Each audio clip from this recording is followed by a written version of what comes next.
শুভ সকাল বন্ধুরা, কেমন আছেন আপনারা সবাই? আশা করি সবাই খুব ভালো আছেন এবং সুস্থ আছেন। যে যেখান থেকে আমার ভিডিওটা দেখছেন, বড়দেরকে প্রণাম আর ছোটদেরকে অনেক ভালোবাসা জানিয়ে আমি আমার আজকের ভিডিও শুরু করছি। আজ বৃহস্পতিবার, ঘড়ির কাঁটায় এখন সময় সকাল 10:30। আমার সোনা বাবা আজকে অনেক দেরিতে ঘুম থেকে উঠেছে। এতটা বেলা পর্যন্ত ও কোনো দিনও ঘুমোয় না, কিন্তু আজকে কেন জানি না অনেকটাই বেলা পর্যন্ত ঘুমিয়েছে। তাই আজকে আর আর্লি মর্নিংয়ের খাবারটা ওকে দেওয়া হবে না, একদম ব্রেকফাস্ট দেব। তাই প্রথমেই একটু ব্রাশ করিয়ে মুখটা ধুইয়ে দিলাম, এরপর একটু জল খাইয়ে দিচ্ছি। আজকের ব্লগটা স্পেশালি বানিয়েছি আমার সোনা বাবার এই শীতের শুরুতে কিভাবে যত্ন নিচ্ছি সেই বিষয়ে। তাহলে চলুন সঙ্গে থাকুন এবং দেখতে থাকুন।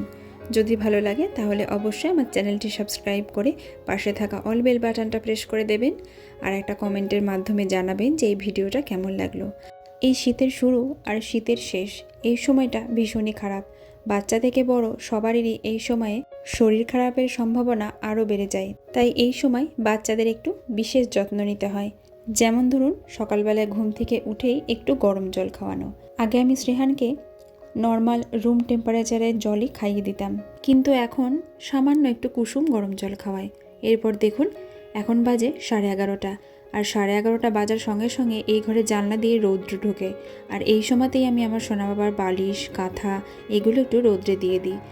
রৌদ্রে দিলে কি হবে, জীবাণুটাও নষ্ট হয়ে যাবে এবং বালিশ কাঁথাগুলো একটু গরমও থাকবে। এবার আমার সোনা বাবাকে স্নান করাবো, আর তার জন্য আমি একটু তেল বানিয়ে নিচ্ছি। এই তেলটা আমি মাঝে মাঝে ওকে বানিয়ে মাখাই যখন ঠান্ডা লাগে। তবে শীতের সময় কন্টিনিউ একইভাবে মাখাতাম, মানে গতবার শীতের সময়, আর এইবার আবারও মাখাবো, তাই আবার তেলটা বানিয়ে রাখছি। এই তেলটা আমি 5 থেকে 6 দিনের মতো বানিয়ে রাখছি। এমনিতে তো সব সময় নারকেল তেলই ব্যবহার করি, কিন্তু এই শীতের সময়টা এইভাবে সর্ষের তেলটা মাখালে বাচ্চাদের ঠান্ডা লাগার প্রবণতা অনেকটাই কমে যায় এবং শরীরটা সুস্থ থাকে, বা ঠান্ডা লাগলে সেটাও ঠিক হয়ে যায়। এখানে সর্ষের তেল নিয়েছি কিছুটা পরিমাণ, আর এই সর্ষের তেলটা ঘরে ভাঙানো তেল, মানে প্যাকেটজাত কেনা তেল নয়। এই সর্ষের তেলটা ঘানি যে ভাঙানো তেল হয় সেই তেল। এরপর দেখুন এর মধ্যে একটু কালো জিরে দিয়ে দিয়েছি, একটু জোয়ান দিয়েছি, আর দিয়েছি কিছুটা রসুন থেতো করে। এবার এগুলো গ্যাসটাকে একদম কমিয়ে দিয়ে হালকা আঁচে ভালো করে ভেজে নেব, আর রসুনটা একটু লালচে হওয়া পর্যন্ত অপেক্ষা করব, তারপর নামিয়ে নেব। বাচ্চাদেরকে সর্ষে তেল মাখানোর সময় একটা জিনিস খুব ভালো করে খেয়াল রাখতে হবে, এই সর্ষে তেল বাচ্চাদের স্কিনে শ্যুট করছে নাকি। একদিন মাখিয়ে দেখতে হবে, কোনো রকম অসুবিধে যদি না হয় তাহলে তারপর মাখানো যাবে, কিন্তু কোনো রকম সমস্যা হলে আর মাখানো উচিত নয়, কারণ সর্ষের তেল সব বাচ্চার স্কিনে শ্যুট করে না। এছাড়াও সর্ষের তেল মাখানোর সময় আরও একটা জিনিস খেয়াল করতে হবে, সর্ষের তেলটা যদি এই রকম ঘানি ভাঙানো তেল হয় তাহলে সেটা খুব ভালো হবে। আর বাজারের যে কেনা তেল হয় সেটাতে অনেক রকম কেমিক্যাল থাকে, সেটাতে বাচ্চাদের স্কিনে অনেক প্রবলেম হতে পারে। তাই চেষ্টা করতে হবে সবসময় ঘরোয়া যে তেলটা হয়, মানে সর্ষে থেকে যে তেলটা বানানো হয় মিলে, সেই তেলটা ব্যবহার করার। আমি আমার সোনা বাবাকে ভালো করে তেলটা মাসাজ করে দিচ্ছি, এরপর একটু ওকে খেলা করতে দেব, ও ওর মতো খেলা করবে আর তেলটা ভালো করে গায়ে অ্যাবজর্ব হবে, তারপর ওকে স্নান করাবো। আর এই বারান্দায় বেশ সুন্দর রোদ্দুর আসে এই শীতকালটায়, তাই এই শীতকালটা আমার সোনা বাবাকে এখানেই তেল মাখায়, এবং গতবার ও যখন ছোট ছিল তখন এখানেই স্নান করাতাম, মানে এই বারান্দাতেই। কিন্তু এবার তো ও অনেকটাই বড় হয়ে গেছে আর অনেক দুষ্টু হয়েছে, আর সেই সঙ্গে সঙ্গে এখন নিজে নিজে স্নান করতেও শিখে গেছে। তাই এখন নিচে উঠানে রোদ্রে স্নান করাবো। আর মাথাতে অবশ্যই নারকেল তেল ইউজ করতে হবে, মাথাতে কখনোই সর্ষের তেল দেওয়া যাবে না, বিশেষ করে এই ফোটানো গরম তেল তো দেওয়া যাবেই না। এমনি নর্মাল সর্ষের তেল দেওয়া যেতে পারে, কিন্তু আমার মনে হয় নারকেল তেলটা দেওয়াই ভালো। আর বাচ্চাদের মুখেও কিন্তু সর্ষের তেল দেওয়া উচিত নয়, মুখে নারকেল তেলটাই মাখাতে হবে।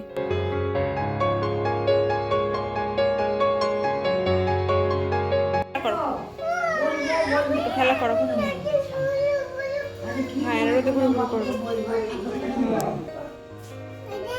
আমার তেলটা মাখানো হয়ে গেছে। বাকি যে তেলটা ছিল এটা এখন কয়েকদিন হবে, তাই এটা আমি একটা কৌটোতে করে রেখে দিচ্ছি। এই দেখুন, এই কৌটোটায় করে আমি ছেঁকে ভালো করে রেখে দিলাম। আর এই তেলটা ভীষণ উপকারী।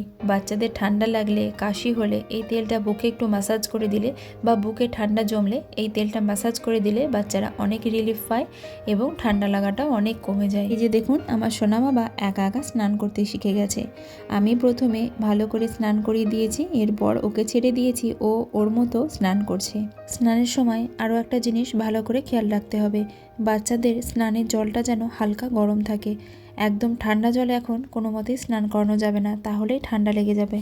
আমার ঘরে একটা বড় সুবিধে আছে, সেটা হলো এই জানলা দিয়ে বেশ রৌদ্র আসে আর বিছানাটায় বেশ সুন্দর রৌদ্র পড়ে, ফলে পুরো বিছানাটাই আমার রোদ দেওয়া হয়ে যায়।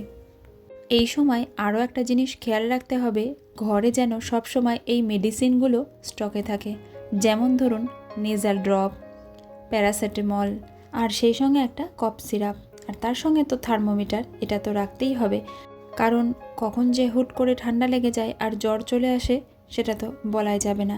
যদিও আমার সোনা বাবা এখনও ঠিকঠাকই আছে, তবে গতবার এই সময়তেই হুট করে রাত্রিবেলায় জ্বর চলে এসেছিল, তাই এই ওষুধগুলো আমি স্টকে রেখেছি। এরপর দেখুন, আমার সোনা বাবাকে একটু চেঞ্জ করিয়ে দিচ্ছি। এখন বাজে 6:30। আমার সোনা বাবাকে সন্ধ্যাবেলাকার খাবারটা খাওয়ানো হয়ে গেছে। এবার ওকে ড্রেসটা চেঞ্জ করিয়ে দিচ্ছি, আর এই সময় একটু মোটা মোটা জামা কাপড়গুলোই পরাচ্ছি। আমাদের এখানকার আবহাওয়াটা এখন এমনই আছে, এখন যদি ফুল হাতা জামা পরাই তাহলে ঘেমে যাবে, তাই এই হাফ হাতা জামাগুলোই এখন পরিয়ে দিচ্ছি। তবে একটা একটা করে যত দিন এগোচ্ছে তত একটু একটু করে ঠান্ডা বাড়ছে, তাই আস্তে আস্তে একটু একটু করে মোটা জামাগুলো পরানো শুরু করব। এখন এই হাফ হাতাগুলোই পরাচ্ছি, এর 2-4 দিন পর আবার ফুল হাতা জামাগুলো পরাতে লাগবে।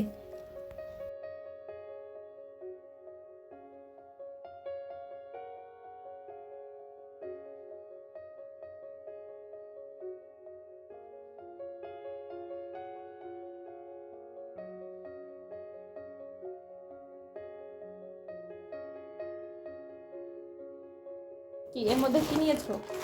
এগুলো নিয়ে বাজার করতে যাবে? এটা নিয়ে, এই বুগাড়িটা নিয়ে, এই হাঁসটা নিয়ে, এগুলো নিয়ে বাজার করতে যাবে? আর কি আছে? আরও তো বুগাড়ি আছে একটা। এগুলো নিয়ে তুমি বাজার করতে যাবে? চলো, নাও, ধর, চলো। বন্ধুরা, যারা এখন আমার পরিবারে এসেছেন, আমাকে দেখছেন, আপনাদের কাছে আমার অনুরোধ, আমার এই ছোট্ট পরিবারটিকে আপনাদের যদি ভালো লাগে তাহলে অবশ্যই আমার চ্যানেলটি সাবস্ক্রাইব করে পাশে থাকা অল বেল বাটনটা প্রেস করে দেবেন, আর একটা কমেন্টের মাধ্যমে জানাবেন যে আমার এই ভিডিওটা আপনাদের কেমন লাগলো। আমি সাধারণত lifestyle blog, baby care and baby food related video বানাই। যদি আপনাদের ভালো লাগে তাহলে অবশ্যই সাবস্ক্রাইব করে আমার পাশে থাকবেন। তাহলে চলুন এবং সঙ্গে থাকুন, দেখতে থাকুন, আশা করছি আপনাদের ভালো লাগবে।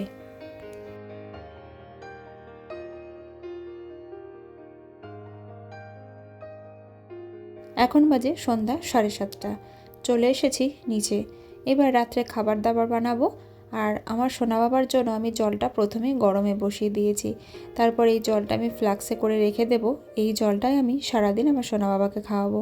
তবে হ্যাঁ, দিনের বেলায় এখনও কিন্তু গরম জল আমি খাওয়াইনি, কেবলমাত্র রাত্রে আর সকালে, এই দুটো টাইমে এখন গরম জল খাওয়াচ্ছি। সারাদিন কিন্তু আমি নর্মাল যে টেম্পারেচারের জল সেই জলই খাওয়াই। এরপর যখন আরও ঠান্ডা পড়ে যাবে তখন সারাদিনই একটু গরম জল ব্যবহার করতে হবে, ঠান্ডা গরমে মিশিয়ে খাওয়াতে হবে। একদম গরমও দেওয়া যাবে না, আবার একদম ঠান্ডাও দেওয়া যাবে না।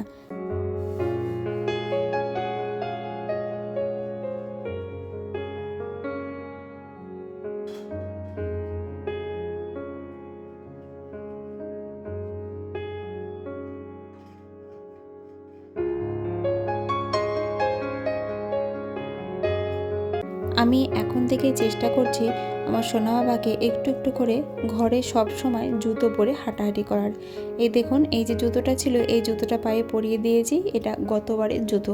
তো দেখি এইভাবে একটু একটু করে অভ্যাস করতে হবে জুতো পরানোর, নইলে খালি পায়ে সারাদিন এদিক ওদিক ঘুরে বেড়ালে এটাতেও ঠান্ডা লেগে যেতে পারে।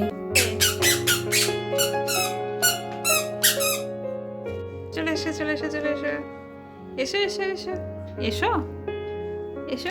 বাবা বাবা, তুমি কি পড়েছো? কি জুতো পরেছো?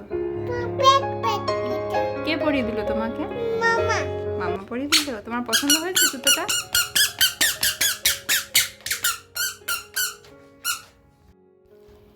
এরপর চলে এসেছি একদম রাত্রে।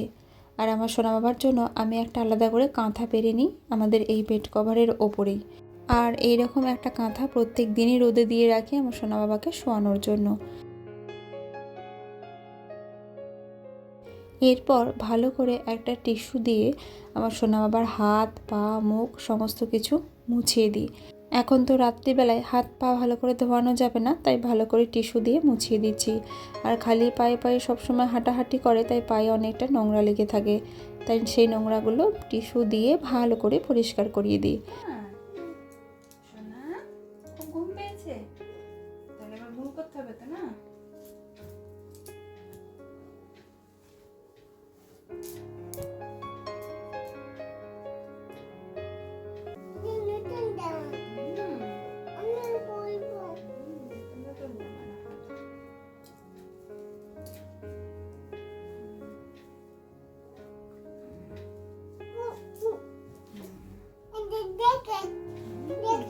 জ্যাকেট? তাই? বাহ। এটা জ্যাকেট নেই বাবা, এটা এইরকম। এটা জ্যাকেট নেই, এটা জ্যাকেট নেই। শুয়ে পড়ো। বাহ, গুড বয়। ড্রেসটা চেঞ্জ করিয়ে দিয়েছি। এরপর হাতে পায়ে মুখে একটু ক্রিম লাগিয়ে দেব। আমি মুখে দেব হিমালয়ার বেবি ক্রিম এবং হাতে আর পায়ে দেব বোরোলিন। এই বোরোলিনটা ভীষণ ভালো।